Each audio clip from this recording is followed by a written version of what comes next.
coming up on Lawmakers. Governor Barnes announces his plans to get tough with predatory lenders. Lieutenant Governor Mark Taylor wants stiffer penalties for drunk drivers who have kids in the car, and a special report on a troubled indigent defense system. Live from Atlanta, this is Lawmakers for Thursday, February 7th.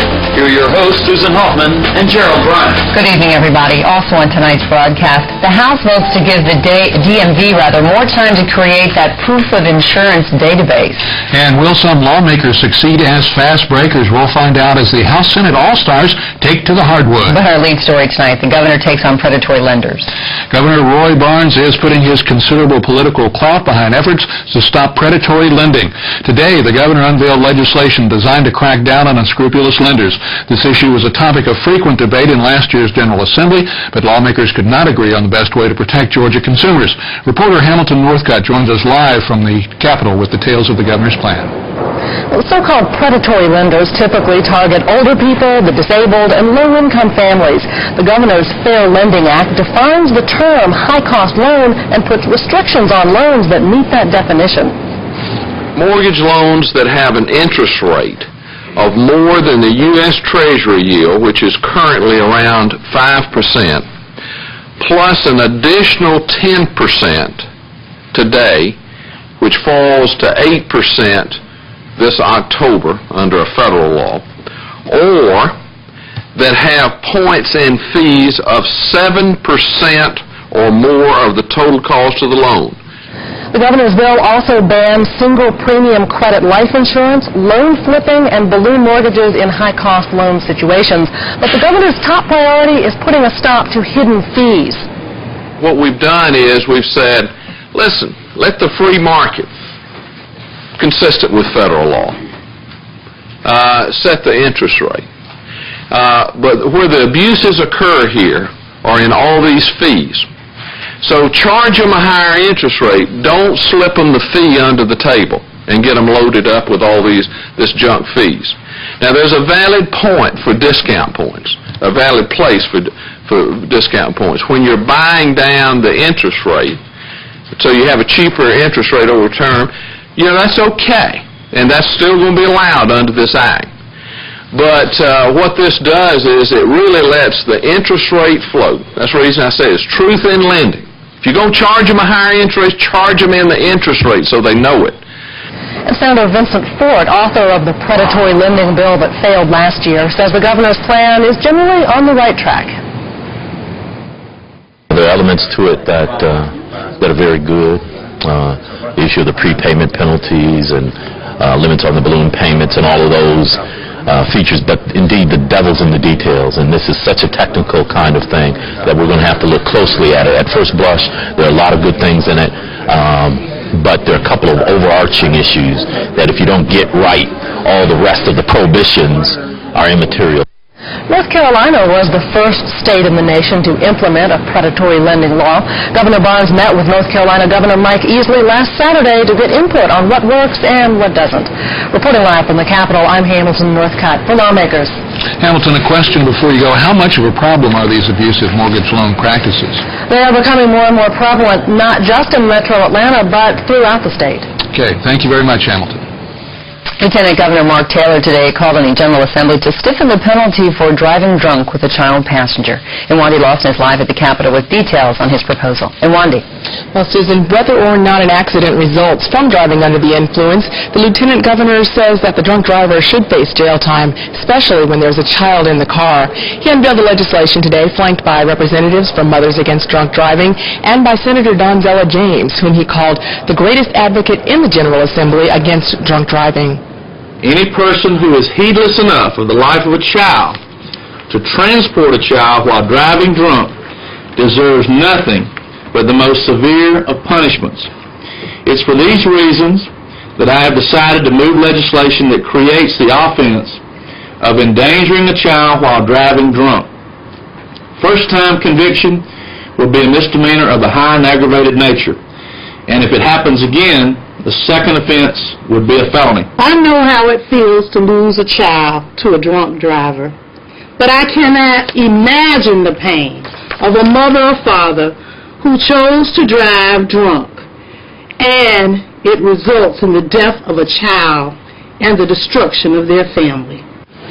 Well, as the Lieutenant Governor said, the first offense would carry a high misdemeanor charge, punishable by up to 1 year in prison, as well as a fine of up to $5,000.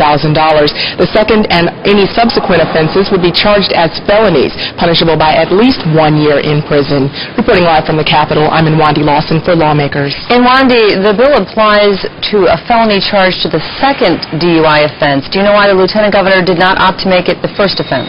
Yes, Susan. As a matter of fact, he spoke of the fact that he wanted to issue a stiffer penalty, but spoke of the challenges of getting DUI legislation passed in the legislature. So he said he wanted to take a more gradual approach, since certain members of the General Assembly indicated that enough had been done in terms of DUI laws in Georgia. Okay, thanks so much, Nwandi. Georgia's indigent defense system is in big trouble. Prosecutors and judges agree something has to be done. You might wonder what specifically is indigent defense. Well, when someone is charged with a crime and can't afford a lawyer, the state must provide one. David Zelski has a special background report. It's a system that needs to be fixed. We're sitting on a time bomb as far as indigent defense is concerned. At some point, somebody's going to tell us that we're going to have to do considerably more than we're doing, and we've got a hodgepodge system. But where's the motivation?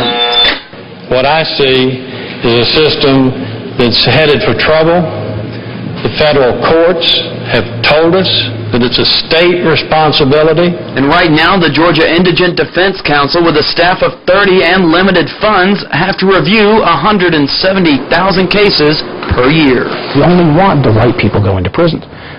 There are instances over and over again where people that did not commit crimes, unfortunately, were convicted. There was one released just a few months ago. If such a high percentage of these people are guilty, why put money into helping them out? A common problem this program faces, so look at the flip side. What about those who are wrongly accused? We are in the midst right now of a study of the Georgia indigent defense process, that the conclusions of which we should have by the end of this year. Majority Leader Larry Walker says right now groups are looking for a case with an inadequate defense. And as soon as that is found, a suit will be brought up against the state. The Majority Leader is correct. In Georgia, if we don't improve indigent defense, there will be more suits. There have been some in the past. There were 2 in Fulton County, both in federal court. The most recent one was in Coweta County in state court. And right now, the Georgia Indigent Defense Council, with a staff of 30 and limited funds, have to review 170,000 cases per year. The high number of cases, the volume of cases, exceeds the capacity of individual attorneys. It is not uncommon for an attorney to come into court and either be assigned many new cases or for the first time meet many of their clients. We have a 4-wheel car here. The criminal justice system is law enforcement, it's the prosecution, it's the judges, and it's the defense. And if any one of those wheels is not working properly, if any one of the tires is flat, the system does not work properly, does not work efficiently.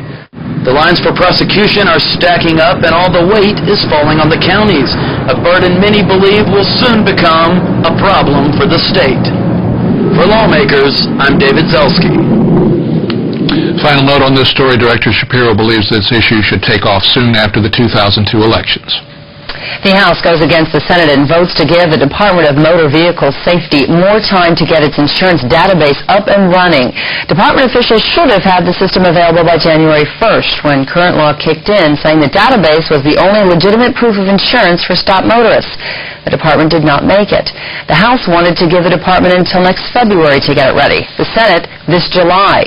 Today, Representative Jimmy Lord asked House members to stick with next February, but did add a subsection to force the department to have the database available for testing by November of this year. The entire discussion drew quick fire from Representative Earl Earhart. I mean, I understand your frustration with the department, but they were given a significant amount of time last time to do this. Is that not true? I agree with you 100% on that. Isn't it further true that the vendors who work in this industry have told us time and again that they can have this up and running just as fast, and they can do it by July 1? That's the truth, Mr. Earhart. If you can get up about $12 million for them to do it. As I said before, the law making the database the only legitimate proof of insurance right now kicked in January 1. House Majority Leader Larry Walker said that he had heard some state officials told drivers to carry their entire policies as proof of insurance because the database wasn't ready. This disturbed him, and he asked Representative Lord if there was any truth to it. Was that ever the case? It was not, my understanding, it was not told by an official of the state, but by an insurance company in the state. Well, let me ask you this. Was there ever any requirement that you had to carry your insurance policy around in your car with you? That has never been the requirement as of now.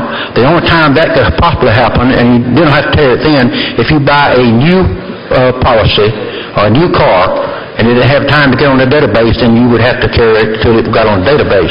But there is not no law saying that you have to carry it now, or it never has been.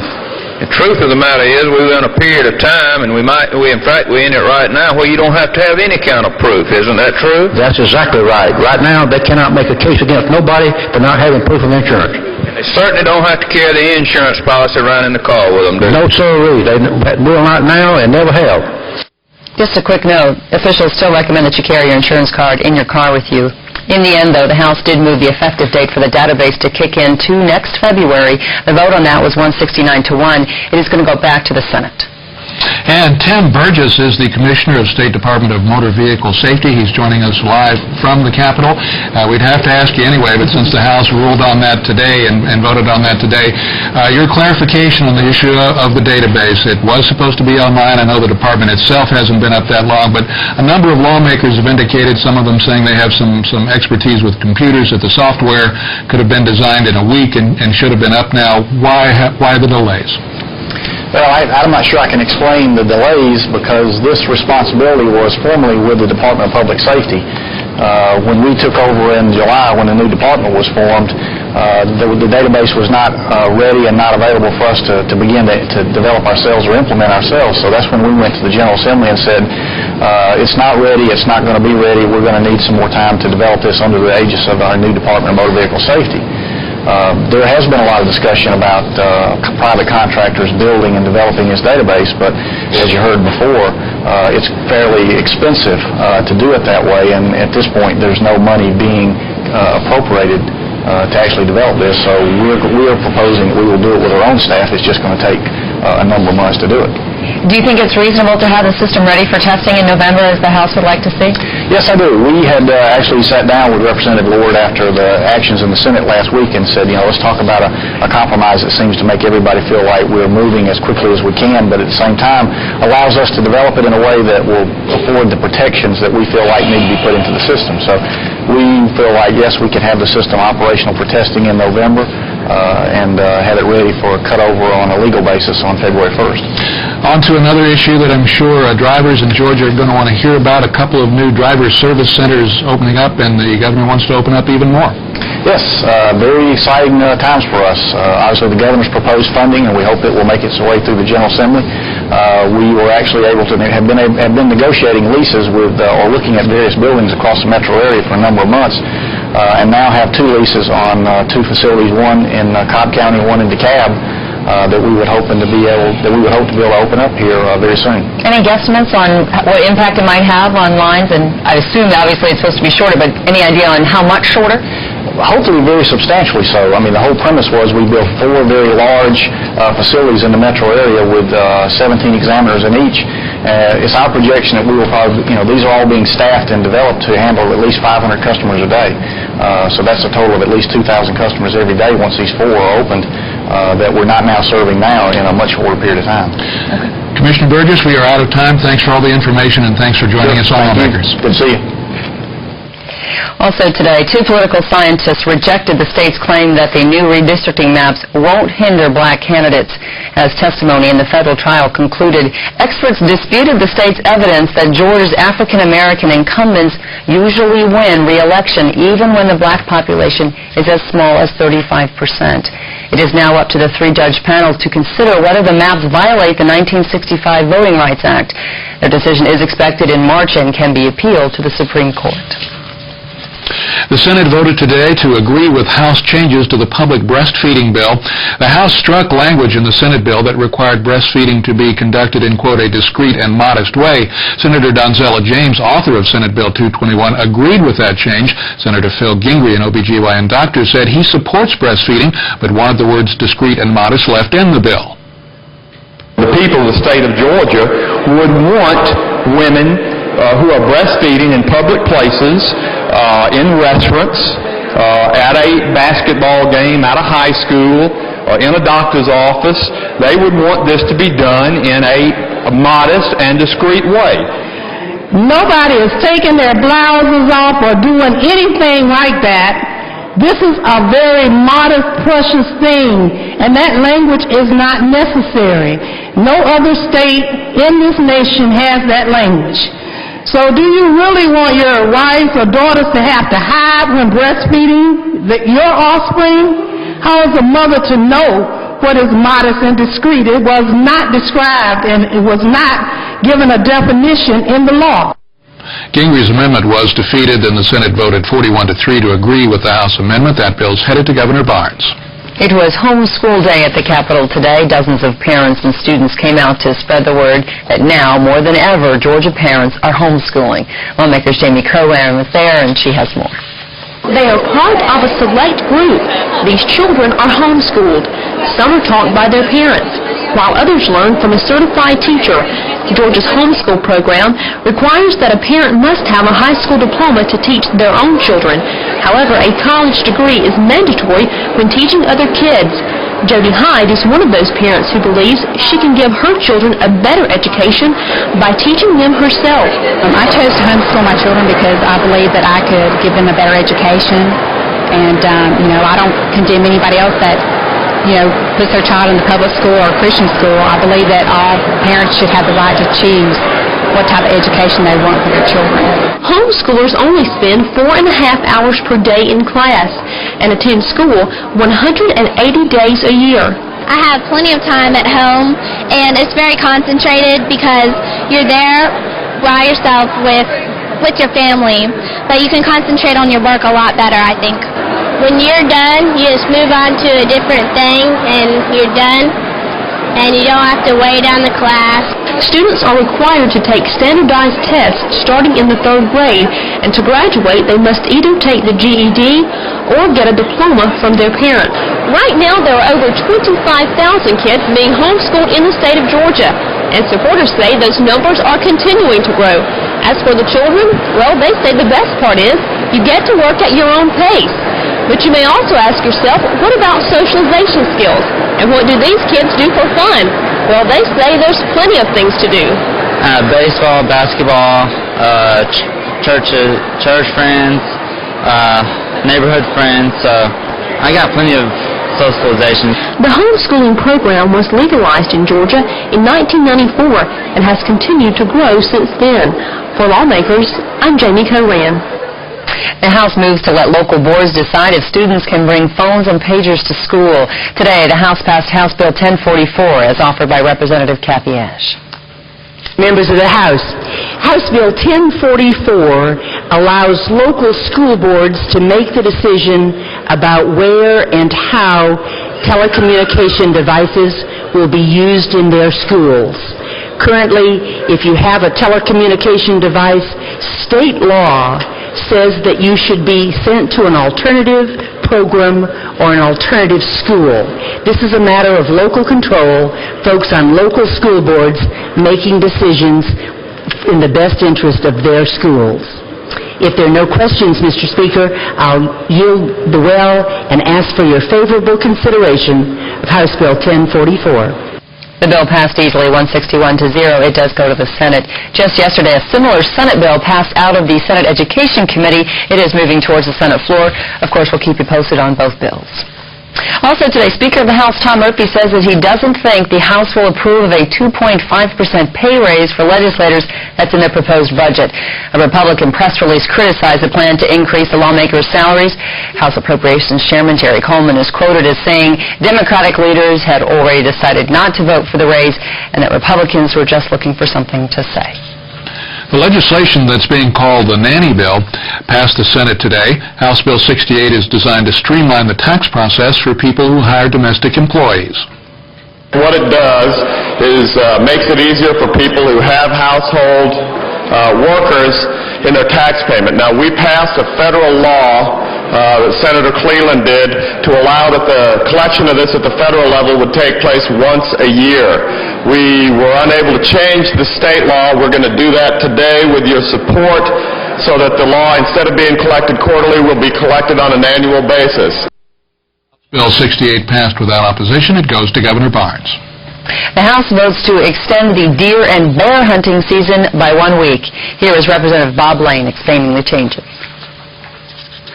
The first thing is that it sets the parameters that DNR uses to set the limits for deer, bear, and other species, but it only changes deer and bear. It changes the opening of the season from September 14th to September 7th. The second thing that it does is it increases the doe limit from 8 deer. Right now we have a limit of 8 deer, 2 of which can be bucks or they can be 8 does. The new limit by this bill will be 12 deer. It'll be 10 does and 2 bucks. And the third thing it does is that it starts a semi-quality deer management program in that you would have the 2 bucks that you're able to kill. One of them would be a hunter's choice. In other words, you could kill any size buck, a spike buck, 3-point buck, 4-point buck, 5, 10, whatever you want to kill. The second buck has to have at least 4 points on one side. Lane also said the changes would cut down on the number of deer on the road and provide incentives for Georgians to stay in-state to hunt. The vote on House Bill 1158 was 165 to 0. Also today, the House voted to let Georgians use crossbows and .22 caliber center-fire handguns to hunt deer, bear, and wild hogs. That bill, House Bill 1174, passed 158 to 2. The South Carolina Senate has voted to keep Georgia from diverting water from the Savannah River. The plan to pipe 12.5 million gallons of water from a Savannah River tributary in Habersham County to the Chattahoochee River would ultimately ease the water problems in metro Atlanta. The U.S. Army Corps of Engineers said under current law, Georgia has the authority to make the water transfer. South Carolina is the latest state to dispute Georgia over water rights. Florida and Alabama have been fighting the state over common waterways for several years. The Senate today passed the Defense of Youth Groups Engaged in Expressive Association Act. It was originally a bill designed to protect Boy Scouts from being denied access to public facilities. Now the bill protects any youth organization from being barred from public facilities because of the group's moral and ethical principles. Senator Phil Gingry's original bill had opposition from gay groups because of the Boy Scouts policy banning gay scout leaders. So you have met with representatives of the gay community and they're satisfied now with the bill? Senator, I can't say that they're satisfied with the bill, but we have met with them, heard with them both last year and this year in committee, and made every effort to change this bill to their satisfaction. I cannot tell you that they at this point are satisfied with the bill, no. Senator Vincent Ford tried to amend the bill. Part of that amendment would have taken the word defense out of the title. It was the defense of scouting last year, and I think the changes that have been made since then have made it into less of a defensive kind of piece of legislation. So the thinking is that defense is not necessary in the legislation.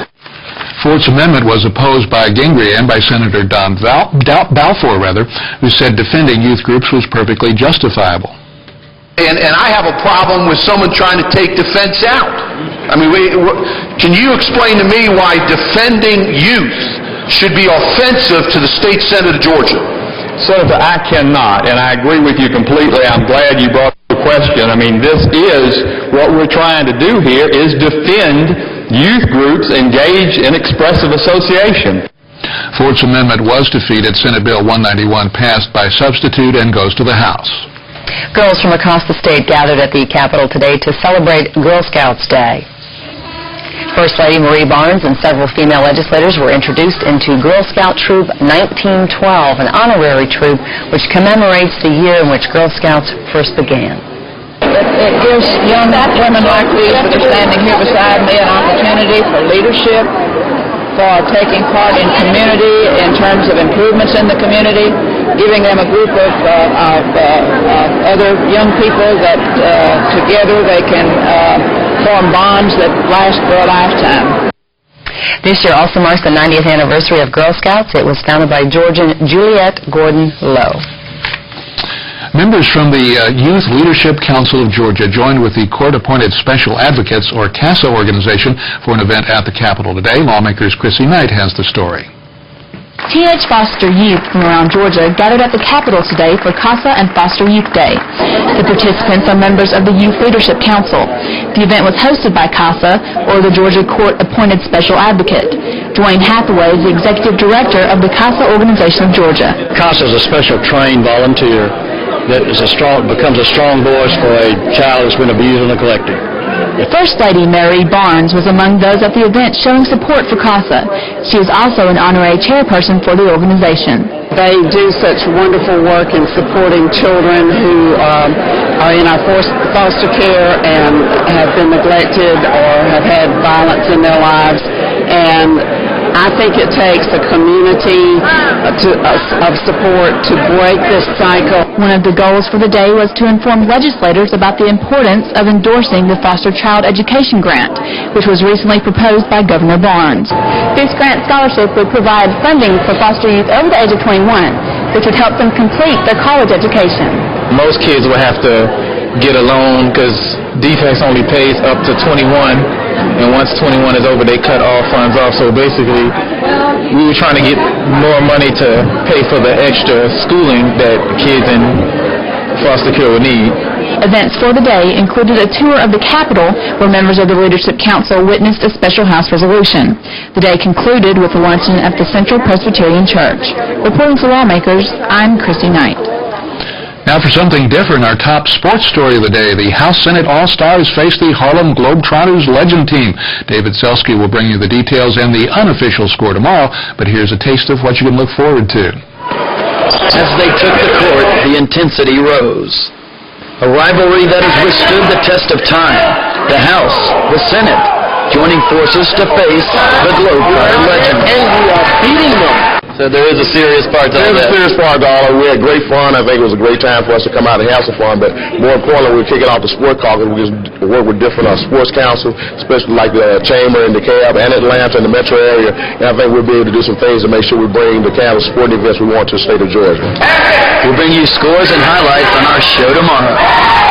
This is a wonderful time. We're out here and we are beating them. Hey, but don't tell them. I don't think they know they're losing yet. They're going to know after the game. So hope you can see it later on GPTV. See ya. Representative Regas told us the final score was 40-40, but we have word that may not be true. Stay tuned. Coming up tomorrow on Lawmakers, and Wendy Lawson is going to tell us how plans Governor Barnes unveiled in his State of the State address could help Georgians who are out of work.